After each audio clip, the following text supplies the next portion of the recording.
6% growth. Saya sebut aja Pak Purbaya tuh.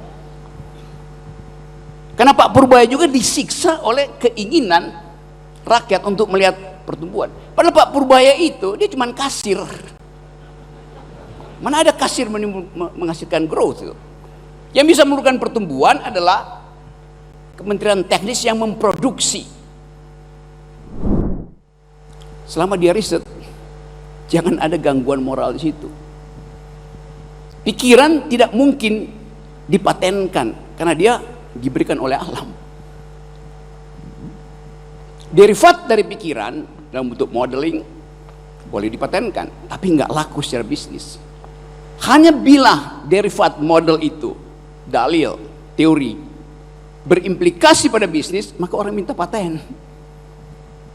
Kan logikanya begitu. Jadi betul tadi Pak Rektor bahwa kita masuk pada era ketika orang menuntut bahwa kekuatan pikiran itu harus berimplikasi pada kemaslahatan manusia. Paten dimungkinkan supaya ada competitive advantage, supaya tidak ada curi-mencuri. Jadi sudah betul kita mulai dari Bandung, karena ide Bandung itu dari zaman ITB, Soekarno menghasilkan kontroversi, bukan sekedar di dalam ilmu pengetahuan, tapi di dalam politik. Ketika dia bicara di gedung apa sekarang namanya, Indonesia menggugat kolonialisme yang justru mengekstraksi seluruh kemampuan intelektual kita, sehingga kita gagal berpikir rasional lagi. Tidak mungkin ada paten sebelum ada riset, tidak mungkin ada riset sebelum ada disertasi, tidak mungkin ada disertasi kalau kampus dihalangi untuk berpikir kritis. Jadi kita mulai back to square one. Kampus didesain untuk mempertengkarkan pikiran. Pikiran hanya disebut pikiran kalau ada pikiran yang menentang, dialektika namanya tuh. Saya amati bahwa kampus sekarang hidup dalam feodalisme atau kripto-feodalisme. Stigma bahwa kampus akan mempersoalkan kekuasaan dilebih-lebihkan. Padahal kampus memang didesain untuk mempersoalkan kekuasaan, tapi dengan argumen, bukan dengan sentimen. Jadi dari awal kita ingin tuntun kesempatan hari ini untuk mulai mengaktifkan kembali pikiran.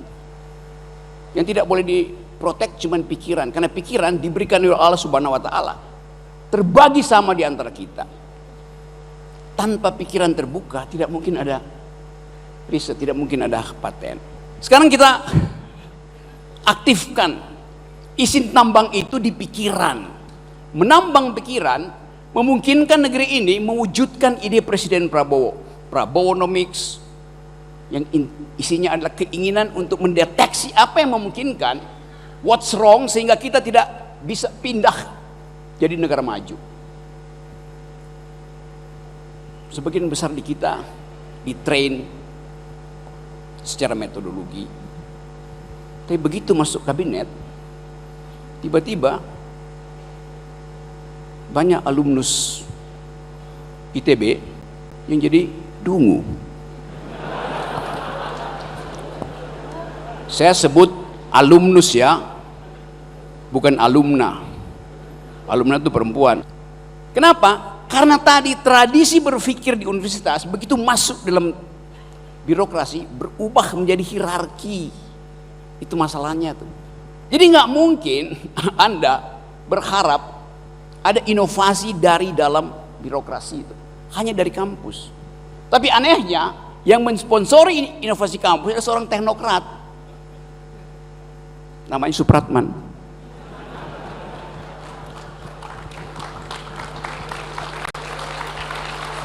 Pak Menteri melakukan sesuatu, apa namanya istilah, beyond the call of duty, melampaui tugasnya tuh. Karena kampus mandek untuk mengucapkan itu. Pertanyaannya sekarang, apakah ide kawan saya ini, Supratman, bisa dipatenkan? Nggak bisa. Karena setiap orang punya kesempatan untuk menghasilkan greget yang memungkinkan kita berkumpul di sini. Tapi sekali lagi, kita buka lebih jauh lagi. Apa sebetulnya sumber what's wrong kita sehingga gagal memahami what's up beliau dan terhalang untuk berpikir what is to be done itu. Jalur panjang birokrasi. Termasuk birokrasi di kampus tuh. Bertele-tele. Saya ingin pergunakan kesempatan ini untuk membawa kembali pikiran ke dalam percakapan akademis itu. Hanya dengan membangun, kita tahu bahwa oke, ada riset, nanti ada modeling, ada teori, ada laboratorium untuk menguji teori, lalu dipublikasikan, lalu ada yang beli hasil riset itu dipatenkan oleh mereka. Tadi saya bicara dengan Bu Stella, roadmap udah disiapkan. Tapi kemampuan kita untuk percaya diri bahwa kita mesti bersaing dengan negara lain dikendurkan oleh kondisi hari ini, bahwa kita kehilangan kesempatan, kemampuan kita untuk menghasilkan apa yang didengungkan sebagai bonus demografi seolah-olah akan dibatalkan oleh ketidakmampuan Purbaya untuk menghasilkan 6% growth. Saya sebut aja Pak Purbaya tuh. Karena Pak Purbaya juga disiksa oleh keinginan rakyat untuk melihat pertumbuhan. Padahal Pak Purbaya itu dia cuma kasir. Mana ada kasir menghasilkan growth itu? Yang bisa menurunkan pertumbuhan adalah Kementerian Teknis yang memproduksi. Perindustrian, perdagangan, kelautan, perikanan, segala macam tuh. Tapi hasil produksi itu bukan sekedar barang, tapi ide mestinya, supaya memancing kampus melakukan inovasi untuk menghasilkan paten. Jadi Pak Menteri mengambil alih seluruh kemacetan negeri ini dengan risiko minta universitas untuk berpikir. Mestinya dia berhenti aja jadi menteri, jadi dia rektor ITB.